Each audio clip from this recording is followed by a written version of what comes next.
बता दें, नीतीश कुमार एक बार फिर से देश की राजनीति में चर्चा का विषय बन गए हैं।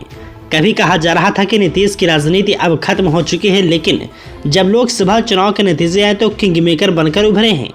भले ही नीतीश कुमार एनडीए का हिस्सा है, मगर उनके पाला बदलने की चर्चा खत्म होने का नाम नहीं ले रही है। दरअसल 2014 के लोकसभा चुनाव के बाद राष्ट्रीय जनतांत्रिक गठबंधन यानी एनडीए की कोई अहमियत नहीं थी। यह गठबंधन एक प्रतीक से ज्यादा नहीं था। 2014 से 2020 के बीच एनडीए के कई अहम साथी अलग भी हुए। इनमें 2020 में शिरोमणि अकाली दल और 2019 में अविभाजित शिवसेना एनडीए से अलग हो गए थे। लेकिन मोदी के तीसरे कार्यकाल में एनडीए अचानक से प्रासंगिक हो गया है। यह प्रासंगिकता बीजेपी की जरूरत के कारण बढ़ी है। ऐसे में अब सवाल उठ रहा है कि क्या नीतीश कुमार और नायडू कांग्रेस के नेतृत्व वाले इंडिया गठबंधन की तरफ रुख कर सकते हैं। सरकार बनाने के लिए 272 सीटें चाहिए, लेकिन बीजेपी को 240 सीटें ही मिली हैं। बीजेपी के लिए नायडू और नीतीश अहम हैं। टीडीपी को 16 और जदयू को 12 सीटें मिली हैं और दोनों मिलकर नई सरकार में 28 सीटों का योगदान करेंगे।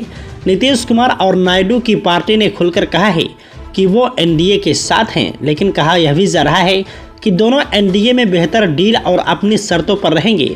अगर ऐसा नहीं होता है तो नीतीश और नायडू के लिए इंडिया गठबंधन में कोई अछूत नहीं है।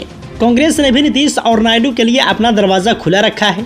कांग्रेस के वरिष्ठ नेता जयराम रमेश का कहना है कि लोकसभा चुनाव के नतीजे प्रधानमंत्री नरेंद्र मोदी के खिलाफ जनादेश है। उन्होंने सोशल मीडिया पर लिखा, मोदी अब कार्यवाहक प्रधानमंत्री बन चुके हैं। देश ने इनके खिलाफ प्रचंड जनादेश दिया है, लेकिन ये डेमोक्रेसी को डेमोक्रेसी बनाना चाहते हैं। जयराम रमेश ने जाति सर्वे और बिहार को विशेष दर्जा जैसे मुद्दों पर प्रधानमंत्री मोदी और बिहार के मुख्यमंत्री नीतीश कुमार के बीच रहे मतभेद को लेकर टिप्पणी की। उन्होंने एनडीटीवी का एक ट्वीट रिपोस्ट करते हुए लिखा, क्या नरेंद्र मोदी इस बयान पर कायम रहेंगे कि जाति जनगणना देश को जात के नाम पर बांटने की राजनीति है। मीडिया में खबरें हैं कि चुनाव के नतीजे आने के बाद किंग मेकर की स्थिति में पहुंच चुके नीतीश कुमार ने देश में जाति जनगणना कराने और बिहार को विशेष दर्जा दिलाने की मांग की है। एक टेलीविजन चैनल से बात करते हुए जदयू नेता केसी त्यागी ने कहा है कि हम चाहते हैं कि अगली सरकार बिहार को विशेष दर्जा दे और देश में जाति जनगणना करवाएं।